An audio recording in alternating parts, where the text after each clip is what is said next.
Hello, bienvenue dans mon podcast La Voix d'Alma. Je suis Angèle Alma, passionnée par l'univers holistique et énergétique. Je suis ici pour t'accompagner dans la libération de tes blocages physiques, émotionnels et de tes bagages familiaux et sociétaux. Je partage avec toi mes réflexions, mes expériences et mes outils personnels pour t'aider à renouer avec tes parts d'ombre et déployer ta lumière intérieure. Mon objectif est de te voir épanouie et libre d'être pleinement toi-même. Hello! Je suis ravie aujourd'hui de vous accueillir pour un nouvel épisode dans mon podcast La Voix d'Alma. Après une tempête émotionnelle, une dépression, un burn-out, comment peut-on retrouver la confiance en soi? Je vous ai sondé pour savoir quel sujet vous voulez aborder. J'ai bien noté toutes vos idées. À la base, je voulais faire une sorte de FAQ, et puis j'ai vu une femme de la communauté Instagram, qui m'a demandé de parler de la confiance en soi. Et je lui ai demandé de préciser un petit peu plus, et elle m'a demandé de parler de cette confiance après un burn-out, une dépression. Et en fait, ça a résonné en moi et j'ai eu beaucoup d'informations sur le sujet. Donc j'ai décidé d'en faire un épisode unique, mais je garde les autres idées pour plus tard. Je vais vous partager dans cet épisode mon parcours et ma vision de la confiance en soi. Je vais vous donner aussi 6 outils pour vous reconnecter à vous et vous aider à avoir confiance en vous-même. Et je me suis dit, si j'allais regarder l'étymologie du mot confiance. Le mot confiance vient du latin confidentia, qui signifie avec foi. Donc retrouver la confiance en soi, c'est littéralement retrouver la foi en soi-même, en ses capacités, en ses valeurs. Et vous allez voir que je vais beaucoup vous parler justement de ce sujet, de retrouver cette foi en nous-mêmes, en ce que l'on peut faire.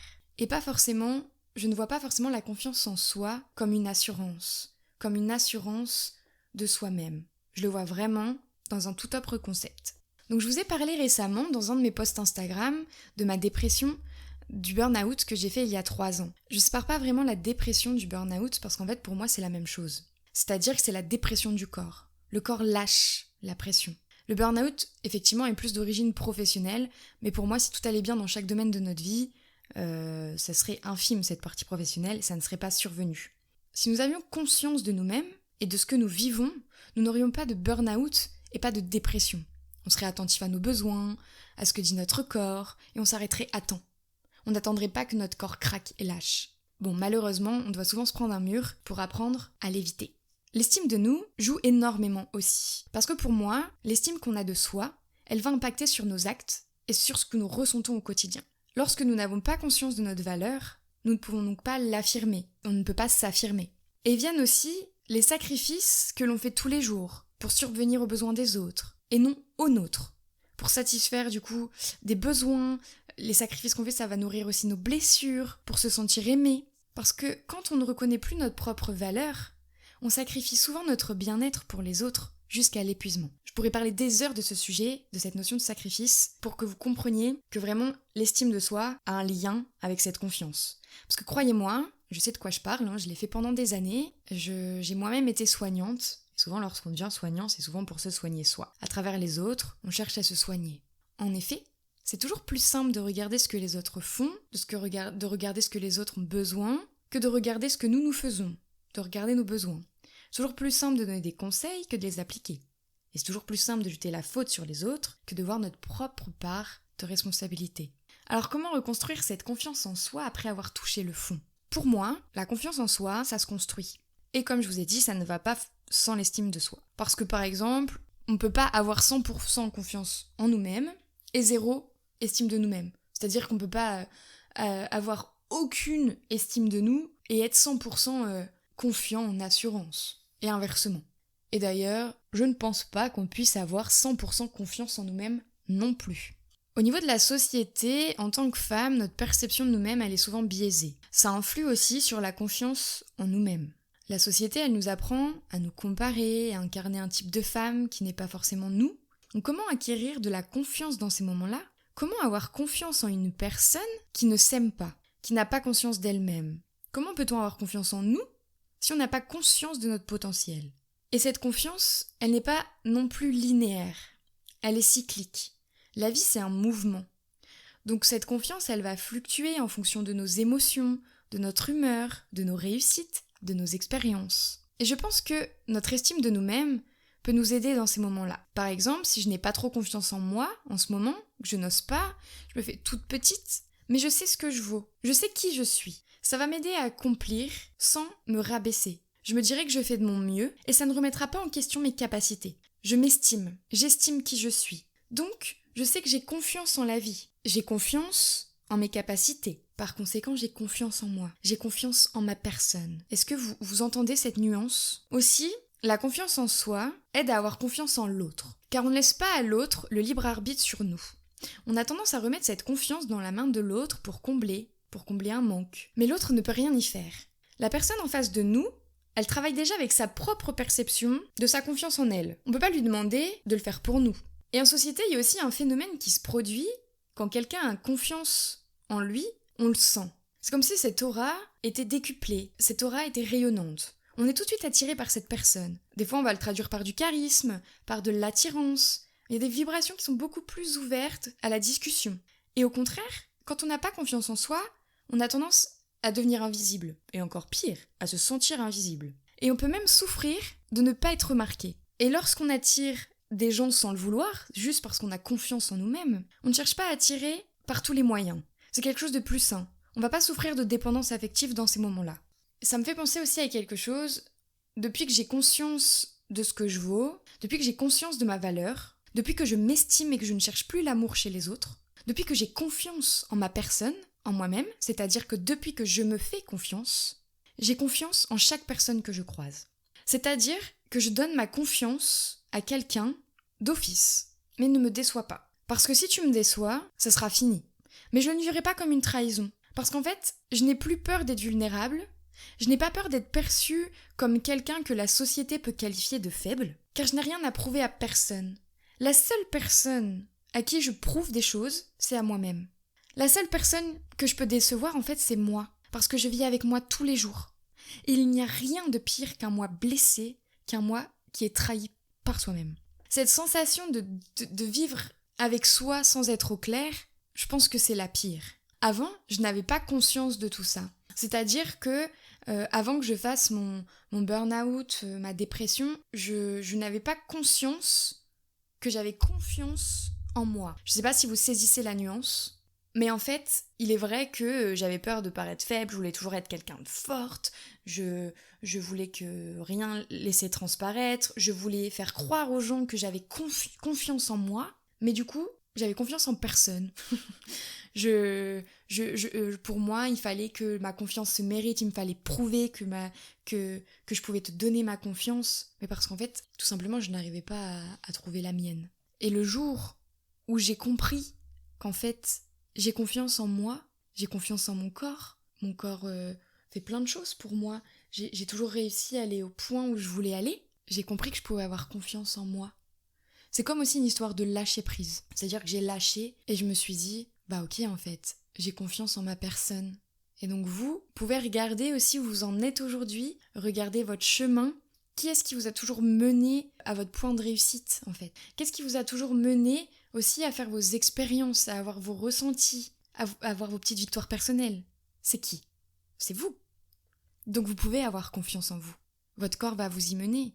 La vie va vous y mener, vous allez vous y mener. Et pour revenir à cette tempête émotionnelle, quand on fait une dépression, c'est qu'on ne sait plus vraiment comment réfléchir.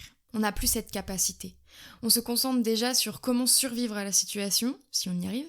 Et la dépression n'est jamais la seule. Il y a toujours d'autres effets qui vont avec. On peut dire que ce sont des effets secondaires ou d'autres problématiques. Par exemple, l'anxiété peut survenir, c'est ce qui peut causer des dépersonnalisations, des déréalisations. On peut ne plus avoir conscience de qui on est. On peut être déconnecté de la réalité, déconnecté de notre corps. On peut même aller jusqu'à se sentir extérieur à soi. Et en fait, toutes ces choses-là font qu'effectivement, on ne peut plus avoir confiance en soi à ces moments-là, vu qu'on n'a plus conscience de notre corps ni de qui on est. Aussi, je parle de dépression, mais ça peut être valable pour toute tempête émotionnelle, pour tout ce qui vous arrive émotionnellement. Donc, dans ces moments-là, une fois que la crise est passée, je pense que c'est bien de reprendre conscience de son corps, de ce que notre corps permet de faire. C'est bien de faire des pratiques pour mobiliser notre corps et reprendre confiance en lui et en nous. C'est bien aussi de faire des pratiques mentales et douces pour soulager un peu son esprit. Je vous ai déjà parlé dans mon précédent épisode de podcast au niveau du chakra sacré, comment reprendre conscience aussi de son corps. Je trouve que Le yoga est une pratique aussi très douce qui nous permet, tout en douceur, de se réapproprier notre corps tout en enlevant nos tensions. La marche peut faire du bien, des pratiques physiques et qui mobilisent en fait notre corps. Un super outil qui nous aide à reprendre conscience de notre corps après une période de dépersonnalisation, de déréalisation, ça va être de scanner son corps, le scanner corporel. Et c'est très très simple. En fait, il suffit juste de respirer, on se pose à un endroit, on se prend 5 minutes, on calme, on peut en prendre plus si on a envie. On ferme les yeux et on respire et en fait on va mettre toute notre conscience et notre attention sur chaque partie de notre corps. Et c'est même un super outil qui peut vous apprendre à méditer parce que des fois on dit j'ai trop de pensées, je sais pas, j'arrive pas à me poser. En fait en scannant notre corps, c'est les prémices de la méditation. C'est ce qui va nous permettre d'apprendre à méditer et de se poser en conscience et aussi de se réapproprier notre corps. Donc on ferme les yeux, on met notre conscience dans chaque partie de notre corps. Donc on va commencer du haut de la tête pour finir aux pieds. Donc, par exemple, vous allez d'abord vous concentrer sur votre tête, garder votre attention sur votre front, puis sur vos yeux, puis sur votre nez, puis sur votre bouche, et ça descend le long du cou, la poitrine, et ainsi de suite en fait jusqu'aux pieds, en vous attardant au moins 1 à 2 minutes par partie. Et soyez attentifs aussi à vos sensations. J'ai un deuxième outil qui est vraiment top, ça va être la méditation d'ancrage. L'ancrage, je ne fais que vous en parler depuis mes premiers épisodes de podcast sur ma chaîne Instagram. Je fais que ça, parce que c'est vraiment important. C'est ce qui va nous permettre de sentir notre corps, de reprendre pied dans le moment présent. En fait, le corps, c'est notre ancre. C'est notre ancre sur la terre. Se reconnecter à lui est essentiel pour retrouver aussi une confiance en soi, pour retrouver la conscience de notre corps. Je vous ai déjà donné plein de méthodes, d'exercices sur l'ancrage. Vous pouvez le retrouver dans mon épisode numéro 2 où je vous donne aussi une technique de protection sur la boule bleue. Je vous en ai donné dans ma newsletter. Je vous en parle aussi sur ma chaîne Instagram. Donc n'hésitez pas à les écouter pour pouvoir vous ancrer. Et dans ces moments-là, ce que je conseille, c'est même la clé, c'est de se valoriser. Je le compare à un bilan de compétences. Il est crucial de prendre conscience de ce que l'on sait faire et de ses qualités quand on est perdu. Et c'est ce qu'amène un bilan de compétences quand on ne se sent pas très bien dans les domaines au niveau du travail. On ne pense rien savoir faire d'autre, on doute même de ses capacités. Eh bien, ce bilan va permettre de faire le tri de nos compétences. On rassemble tout ce qu'on sait faire et c'est une période où on est hyper valorisé, où on remet juste des mots sur nos capacités, sur nos compétences, sur notre personnalité et c'est hyper valorisant. Et dans les bilans de compétences, on demande à nos proches nos principales qualités, ce qu'ils aiment chez nous, ce qu'on doit tirer à profit au niveau de notre personnalité, de ce que eux perçoivent. Et en fait, c'est hyper valorisant, ça fait du bien à son ego, ça nous permet de reprendre un peu confiance. Et en plus, on se dit mais oui, c'est vrai, je suis comme ça, et merci de me le dire. On a besoin souvent de réentendre les choses pour se les réapproprier. Donc vous pouvez aussi solliciter du coup vos proches et leur demander dans ces moments-là, cite-moi 3 qualités que tu préfères chez moi, cite-moi 4 compétences que tu trouves que je fais à ravir, que je peux exploiter, ou dis-moi une belle phrase pleine de compliments que vraiment tu trouves qui ressort le plus chez moi. Voilà, n'hésitez pas, faut pas avoir peur de le faire. Et en plus de ça, je pense que si vos proches savent que vous n'êtes pas très bien fait dans cette démarche, vous inquiétez pas, ils n'hésiteront pas à le faire et ça leur fera plaisir aussi, parce qu'on oublie parfois de le faire de notre plein gré, et d'aider à valoriser les autres et de dire des mots qui sont très beaux et très simples aux autres, ça nous fait aussi énormément de bien. Ça me fait penser en fait à une expérience, je sais pas si vous la connaissez, avec les grains de riz, où en fait on prend 2 bocaux, on met des grains de riz on met la même quantité de riz dans les 2 bocaux et la même quantité d'eau. Et on met la même eau. Tout est pareil. Sauf que sur un bocal, on va écrire je t'aime, et sur l'autre bocal, on va écrire je te déteste. Et tous les jours, on répète ces mots-là au bocal. Donc au bocal où c'est écrit je t'aime, tous les jours on va lui dire je t'aime, et on le pense vraiment en conscience. Et inversement, avec l'autre bocal, je te déteste. Voilà. Et les expériences menées, toutes les personnes qui ont fait cette expérience, se sont rendues compte que le bocal où c'est écrit « je t'aime », l'eau reste claire et limpide.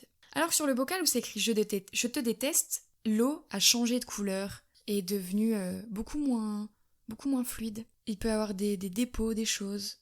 Parce qu'en fait, c'est hyper fort les mots sur la vibration. La vibration des mots est très forte, vraiment, sur l'eau. Et notre corps est quand même composé à 70% d'eau, de liquide. Donc imaginez l'impact des mots sur votre corps. C'est pour ça aussi que c'est très bien de faire ces exercices, de se réapproprier les bons mots et les mots justes et à notre valeur, pour se faire du bien aussi, pour qu'on y croit, pour qu'on le ressente, pour que ça se voit.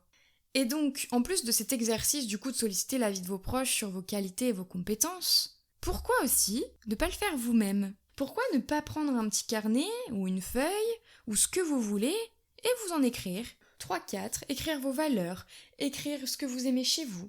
Et même pourquoi pas les afficher pour pouvoir les relire tous les jours. Vous allez voir cette estime de vous qui va remonter. Et du coup, vous allez pouvoir avoir confiance en vous disant « Mais oui, c'est vrai ça, je suis comme ci, je suis comme ça. » Donc allez-y, ne soyez pas gênés. On vous demande pas de tortiller, de le faire avec un balai, pas être vulgaire, mais en fait, allez-y, n'ayez pas peur, vous le faites pour vous. Vous avez le droit d'écrire « Je suis généreuse, je suis belle, je suis compétente dans tel domaine, je mérite, je le vaux. » Qu'est-ce qui vous en empêche en fait ? Vous avez le droit, faites-le, vraiment. Il y a aussi un super outil qui est l'exercice de visualisation. Alors ça, c'est vraiment une visualisation, moi, qui m'a énormément aidée. Elle m'a fait un bien fou. Je l'ai beaucoup pratiqué justement en fait à cette période où j'étais moi, je sentais que voilà j'étais en phase de transformation, j'avais moins de confiance en moi, j'étais pas encore la personne que je voulais être, entre guillemets, je mets vraiment des guillemets, parce qu'au final je l'étais déjà, mais j'avais besoin de voir en fait la personne que je voulais être, même si je l'étais déjà. J'avais besoin de ressentir cette personne. Parce qu'on a tendance à admirer les autres, mais quand on admire les autres, c'est qu'en fait on n'ose pas toujours admirer une part de soi.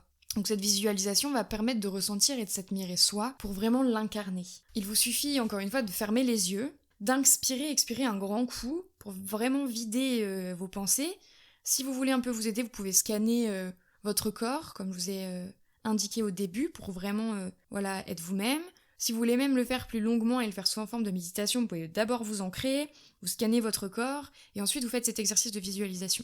Une fois que vous avez fait tout ça, on inspire, on expire un grand coup, et là, vous allez vous visualiser la personne que vous voulez être physiquement. Vous allez visualiser comment vous voulez rayonner, vous pouvez visualiser votre démarche. En fait, il faut visualiser vous-même dans ce qu'on pourrait dire la meilleure version. Vous pouvez visualiser la meilleure version de vous-même, visualiser qui vous voudriez être. Et c'est pour ça que je vous dis physiquement, vous pouvez aussi visualiser comment vous voulez rayonner, votre démarche, votre carrure, les couleurs autour de vous, vous pouvez même visualiser dans quel paysage vous voulez être. Si tout allait bien, prenez le temps vraiment de visualiser toutes ces facettes de vous-même, et ensuite vous lâchez quand vous avez tout visualisé, vous voyez, regardez-vous, regardez cette version de vous et ressentez. Ressentez comment vous vous sentirez et comment vous serez dans cette version-là. Qu'est-ce que ça vous renvoie ? Et ça, faites-le le plus souvent possible. Essayez même de le faire tous les jours. Je tiens juste à faire un aparté quand je dis la meilleure version de vous-même. Je trouve que c'est du bullshit, ce mot, le dev perso. On y est tous un peu passés, je pense, quand on veut, quand on n'est pas bien et qu'on veut, Le problème du dev perso, quand on y passe, c'est qu'on a tendance à devenir un peu cucu, excusez-moi du terme, où on veut devenir la meilleure version, bien pensée, toujours être vraiment dans une vraie bienveillance qui n'en est même pas une vraie. On essaye de bouffer plein de choses qui nous rendent parfois un peu autres que nous-mêmes finalement. Et cette meilleure version de vous-même, vous l'incarnez tous les jours. Tous les jours, vous êtes votre meilleure version. Ça, ne l'oubliez pas, surtout. Et quand je vous ai dit ça, en fait, dans cette visualisation, c'est vraiment pour que vous ressentiez et que vous compreniez ce que je voulais que vous sachiez. Et donc cette visualisation, vous le faites le plus souvent possible. Tous les jours, c'est le mieux. Et vous verrez d'ici quelques semaines le résultat. Vous verrez ce que ça aura comme impact sur vous. Et j'ai même envie que vous le fassiez dès maintenant et que dans quelques jours, voire quelques semaines, vous me fassiez le retour à propos de ça. Parce que je l'ai fait et je peux vous dire que ça fait du bien et qu'en plus, cette visualisation, ça permet d'augmenter sa vibration. Je vais pas vous spoiler, mais au bout d'un moment, vous verrez qui est cette personne que vous voyez dans cette visualisation et qui vous êtes quand vous vous regardez dans le miroir ou quand vous fermez les yeux et vous vous imaginez. Vraiment, j'adore cet exercice. et je le fais dès que j'en ai envie, dès que j'en sens le besoin, et je me sers de ça dans beaucoup de méditation, même de voyage chamanique. J'adore cette visualisation. Un dernier outil que j'ai envie de vous partager, que j'ai fait aussi après mon burn-out, qui m'a vraiment fait du bien et qui m'a aussi permis d'avoir beaucoup de gratitude. Et je trouve que la gratitude, ça aide aussi énormément dans la confiance qu'on peut en avoir en nous et dans le fait de lâcher. C'est un exercice où en fait il faut se fixer des objectifs. C'est-à-dire qu'on peut se fixer un objectif sur 1 mois, 3 mois, 6 mois, pas trop long. Vous pouvez vous fixer des objectifs sur du long terme si vous voulez, mais ça c'est un autre exercice, c'est pour plus tard. Mais vraiment sur du court terme, là. Se fixer des objectifs sur du court terme qui sont tout à fait réalisables, quantifiables. Comme par exemple, observer un coucher de soleil ou marcher en pleine nature. Parce qu'en fait, il faut que ça marche. Il faut que cet objectif soit réalisable. Même si vous dites, bah, c'est débile, ça je peux le faire. Et ben justement, c'est génial. Fixez-vous des objectifs que vous pouvez faire. Mais vous allez les faire différemment et les apprécier. Parce que ça sera un objectif que vous vous êtes fixé. Ça peut paraître anodin, mais ça peut faire beaucoup. Moi-même, je l'ai fait. Par exemple, effectivement, on peut se faire un objectif, observer le coucher du soleil, en arrêtant tout ce que je suis en train de faire. Aller voir ce coucher du soleil, me prendre 5 minutes, juste respirer et l'observer. Et bien à ce moment-là, ressentez. Et pareil, faites-moi un retour sur ce que vous avez ressenti à ce moment-là. Et vous pouvez faire aussi un objectif, marcher 20 minutes dans la nature, envoyer un mot doux à telle personne, ou faire telle chose pour moi. Après, c'est vrai que le mieux, ça va être de le réaliser pour vous. Il faut faire des choses en fait que vous avez envie de faire. Fixez-vous une limite de temps pour le faire, sinon vous risquez de pas le faire.